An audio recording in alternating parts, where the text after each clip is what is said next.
Hello people of the internet. Welcome back to my channel. If you are new, my name is Nicholas Rakos. I'm 20 years old, turning 21 in less than 2 months, and I hope you're having a really good day. So, if you guys remember, on the 29th of March, why can't I talk? I made a post saying that I was going to make a review of a board game that I got, or that I recently ordered. And luckily I have the game here with me today, so... But first, before I do that, let me tell you a little bit about the history of this little board game. So, this game was actually based off of a show that a YouTuber by the name of Joey Graceffa created back in 2016, I believe. Either 2015 or 2016, I can't really remember. Pretty sure 2016 though, but anyway. So now he's done 4 seasons, and because of COVID starting last year in March, he couldn't do a 5th season that summer. So he decided to create a board game based off of the 1st season of the show. And he actually created a Kickstarter for this. And fun fact, this whole board game was created or funded within 3 hours, which is ridiculous. I know. So, let's get started. So here's the box that the game comes in. I decided to get the Premier Edition, so that's why it looks like it's in gold. I decided to get this one because I wanted to feel super fucking rich. I'm just kidding. And actually, now I only ordered one, but somehow I got 2 for the price of 1, which is really weird to me. But this one's gonna be for here at my mom's, and this one's gonna be for my dad's. So, because well, one for both houses, right? Okay. So, right now I love everything about this box, including this little triangle piece on the top of the box. This is actually a what an artifact would look like if you saw the show in real life. Can't see my face.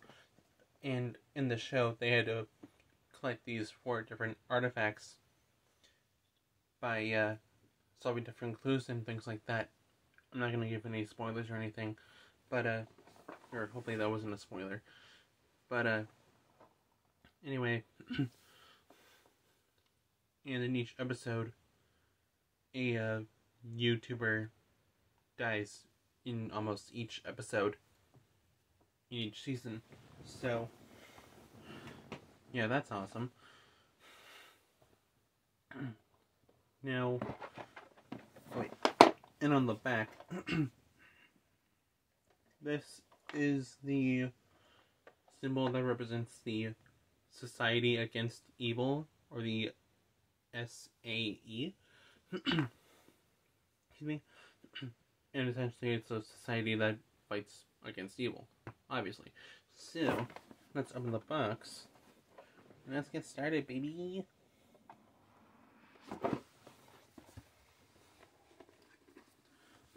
So here we have the rulebook, which basically explains how to play the game, obviously. And inside there's a overview. Let me read that to you. So it says, the savant has invited his friends from the modern world to his newly inherited estate, which only exists in the year 1920. Wow. That was so long ago. Upon arrival, they discover the house is possessed of an ancient evil, and they must escape before sunrise or be devoured by it. excuse me. In order to escape, they must gather 9 cursed artifacts, return to the ritual circle in the foyer, however you pronounce it, I don't care, and perform an ancient spell that will destroy the evil and return them to the modern world. They will only have 10 rounds to complete the journey. Each artifact is guarded by either a terrifying monster or a diabolical clue, which must be defeated. Now, it's not like a clue they have to solve or a monster they have to fight, it's just by rolling a pair of dice. The Society Against Evil, which I just mentioned a second ago, has marked them with their symbol. The evil of the house is dark and devious and will not give up the artifact so easily. At the end of each round, a vote is required. The 2 selected must enter a twisted death challenge, of which only one will survive. The savant and his guests are not the only ones seeking the artifacts. A mysterious man, who's been haunting the savant's dreams, seeks them too. When an artifact is recovered, he sends his wrath. Dun dun dun! Okay. The final round takes place just before sunrise, and all bets are off.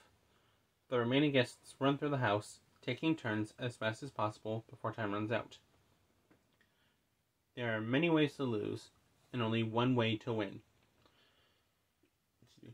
Do you have what it takes to escape the night?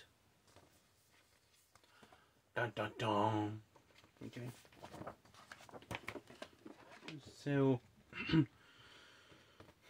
other than the rulebook, what comes with this, or what comes in this box, comes this photo of each of the characters that are used as pawns in the game.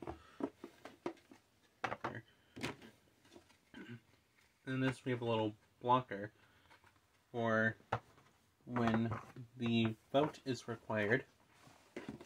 And this is the voting box that everyone will use. And now each of the 11 characters in the game are gonna have to be used. So, and this is a 1 to 11 player game, so you can either play by yourself or have up to 11 people play. Let's say if there are 11 people, each person will get 1 token, and they have to put a token into one of the 11 slots in here and vote for the person they think should go into the death challenge. And the 2 that have the most coins will basically face death. So, yeah, that's awesome. Now, let us get to the board. And so far, I really love the artwork of this whole thing. So, when I got these on Wednesday, I actually looked at one of the board games because, both of them were the same. So, yeah, and I couldn't close the box all the way because this is a bit too... because this is a bit too tall for the box to fit in, so I just kept it out. Trying to figure out which way is the front way. Let's just do this.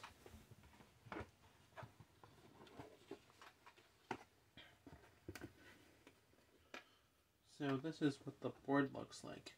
And if you look at the bottom here, these are where the 9 artifacts are going to go, and these little 9 gold slots. In each big square is where each room of the estate or the house is going to be. And and I actually have another part of the game here. I don't know where this is supposed to go, but I'm sure I'll figure it out eventually. And if any of you got the board game too, let me know in the comments down below if you did or not. And let me know what you think of it. If you've played it yet or not, just let me know what you think. And on the back of this, there's a little artifact symbol. Don't know why that's there, but it's there. And this square right here at the top, that's where the ritual circle is, and that's where everyone should hopefully end up by the end of the game. So, we'll see.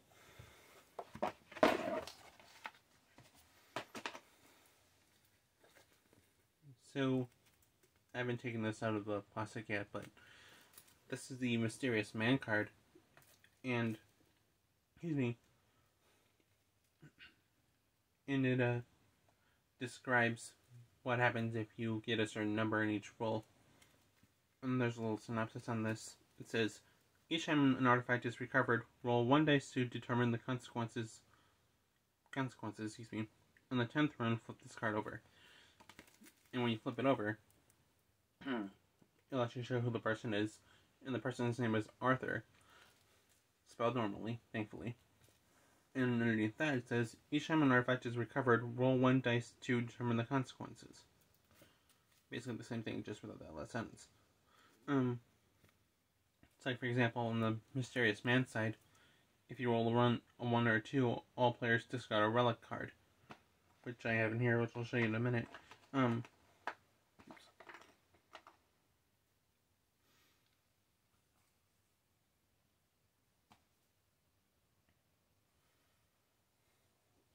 So yeah, there's that.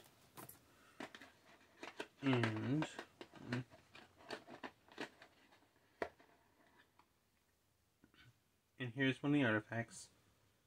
I know it is super tiny, but it looks super fucking cool. I love this so much. I love how tiny it is. It is super fucking cute. Love you.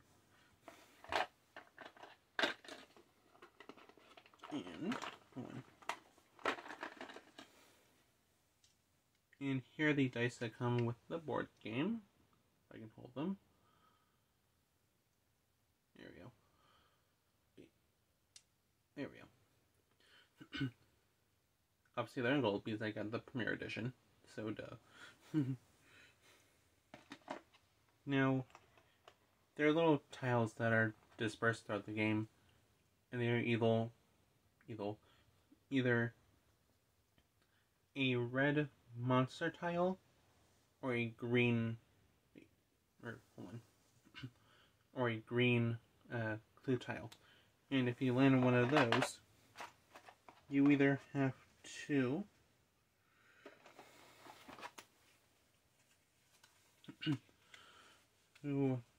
solve a clue or defeat a monster. And on each one, or on each of the cards, you have to roll a certain number on each of the cards. So like, for example, in the top left corner of this one, there's a 7 in the top left corner here, and it says second floor secret. You're looking for a way onto the balcony, but a cabinet blocks you. Can you find a way through it? If this clue is not solved, the character is sent to the center of the ritual circle in the foyer. If the space is occupied, send them to any adjacent space to it. And that's one of the clue cards. Now, the monster cards, where did I just put those? Okay. See myself for a second. Okay. Where did I just put those? Here we go.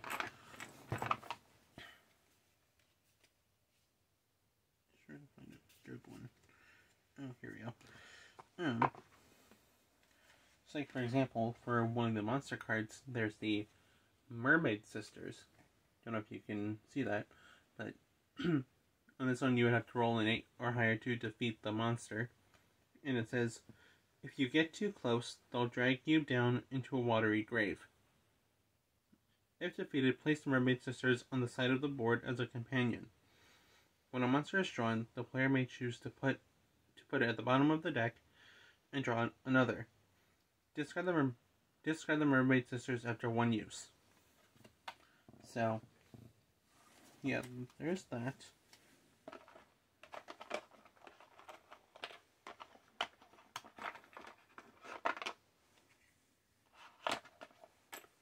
I can put these back.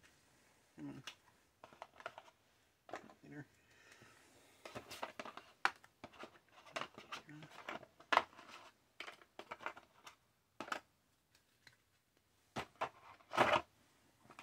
Now there's one more type of card, and that is the relic cards. And I've seen these already. Oh, there's also death cards too. Those are for the death challenges. There we go. So, like, for example, for one of the relics, there's dynamite, which is awesome. And it says, Marvin keeps a stash of TNT in the shed. Wonder what he has that for. This must be played when a character lands on an SAE tile before it's flipped over. Automatically solve the clue or defeat the monster, except for the evil of the house, which in turn is Arthur. Excuse me. Now, for example, one of the death cards, there's abducted by John and Sam. And this one says, You've both been kidnapped, and one of you is going to be buried in the backyard. Basically, be buried alive. Both players roll the dice highest roll. The highest dice roll lives, or the highest roll lives. Excuse me. So there's that. Put these away.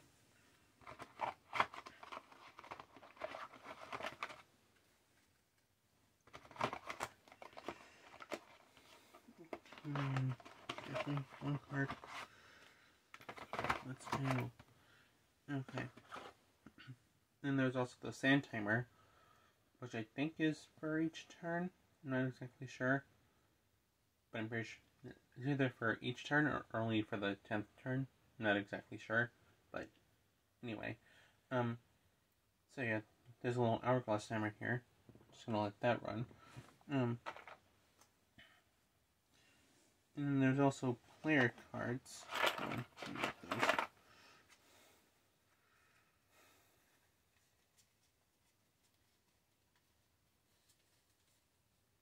Let me separate these.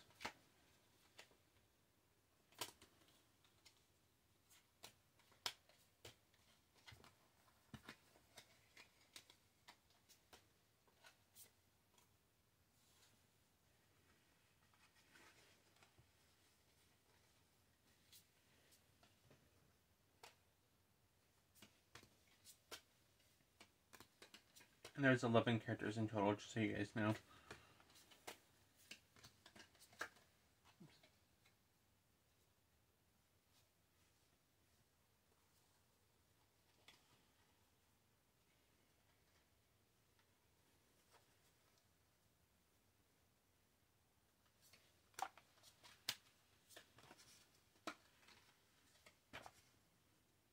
And there's also round sequence cards, basically saying, you know, what to do for each one. Or what to do for each turn.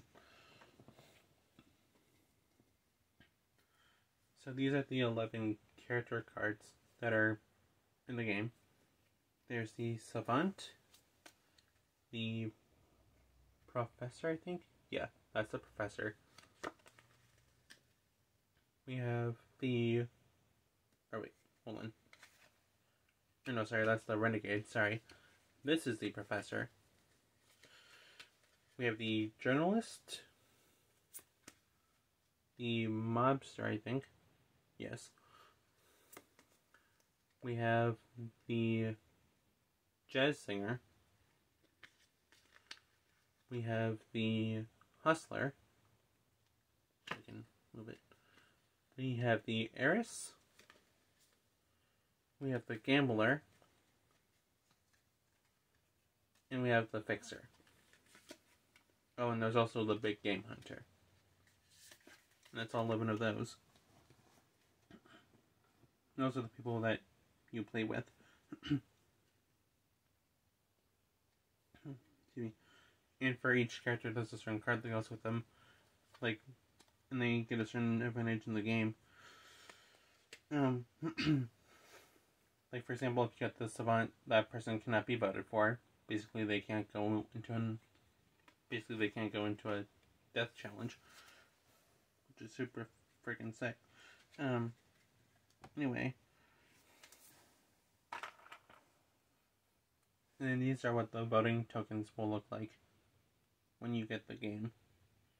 Or when you vote for whoever you think should go into a death challenge. And then these are the little pieces that you put into a pawn piece that looks like this.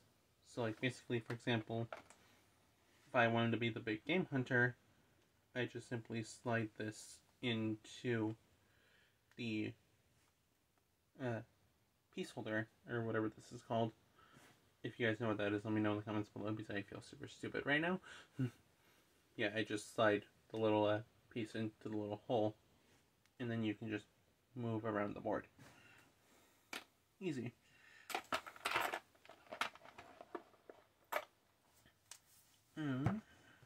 Is that everything? Oh. Also, there was this really weird yellow thing that I got inside the box. I'm not really sure what this is for. Can't even tell what that says. It looks like it says deli on it, which is really weird. Like D-A or D-E-L-I. And then some weird characters. I don't know what those mean. But I think that's everything. Oh, and one thing that I forgot to mention, in the rulebook, there are certain win conditions. So, like, for example,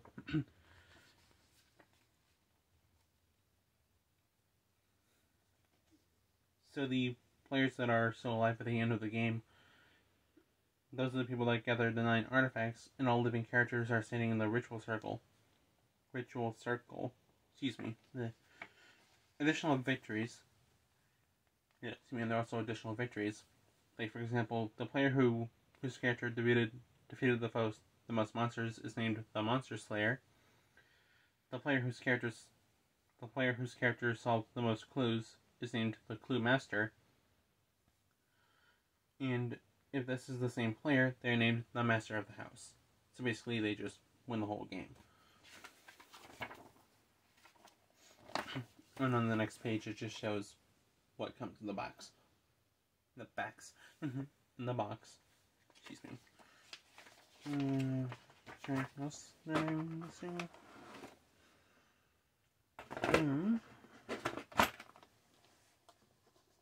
Oh, and I'm pretty sure that this is just another part of the house or something. I'm not exactly sure, but I don't know. We'll see. I'll figure it out later. Actually, hold on. Let's try to figure that out now while I'm here.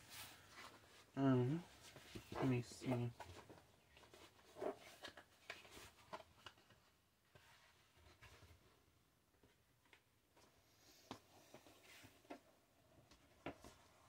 Oh, you know what? Maybe, and this is what I'm thinking. I'm thinking maybe on the actual game board. If I can hold this open.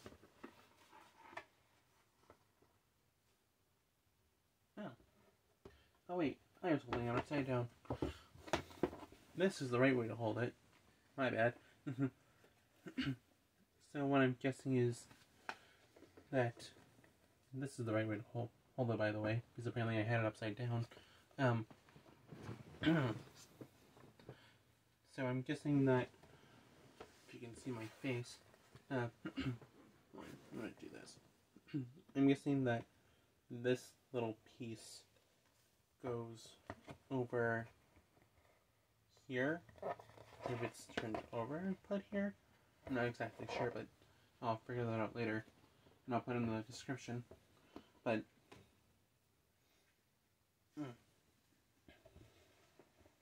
yeah, and if you guys want to see the trailer for the whole game, for the board game, excuse me, I'll put a link in the description below to either the Kickstarter video, excuse me, I'll try to, or I'll find a link to the YouTube video that Joey Christopher posted about it on his YouTube channel. So I think that is everything. Oh, before I forget, on the round sequence cards, it basically shows you, or tells you what happens in each round. So, basically, a player rolls the dice for a single character and moves the appropriate spaces. So, like, let's say they roll 10, they move 10 spaces. They resolve any SAE tiles immediately. If an artifact is recovered, roll for the mysterious man. Exhaust the character by turning the card 90 degrees. Basically, the card's like this, you turn it this way or this way, depending on which way you want to go.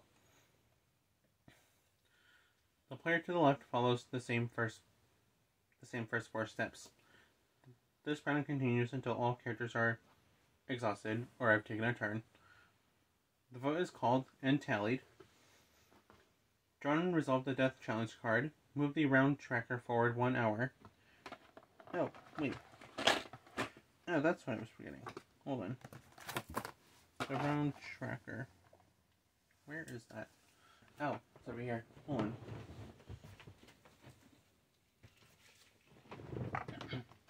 Oh, and I also forgot that there are 2 other pieces to the board game, or the actual board, which are right here.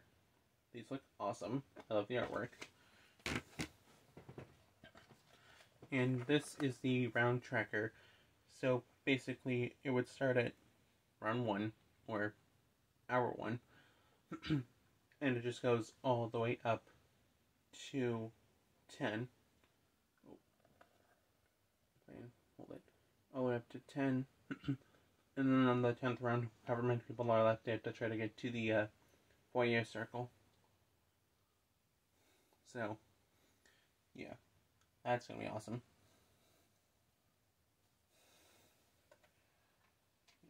I'm going to try to play this later. Not tonight, because right now, I don't even know what time it is, but I'm pretty sure it's almost midnight already. So I think that's everything. If I'm not forgetting anything. Yeah, I think that's it.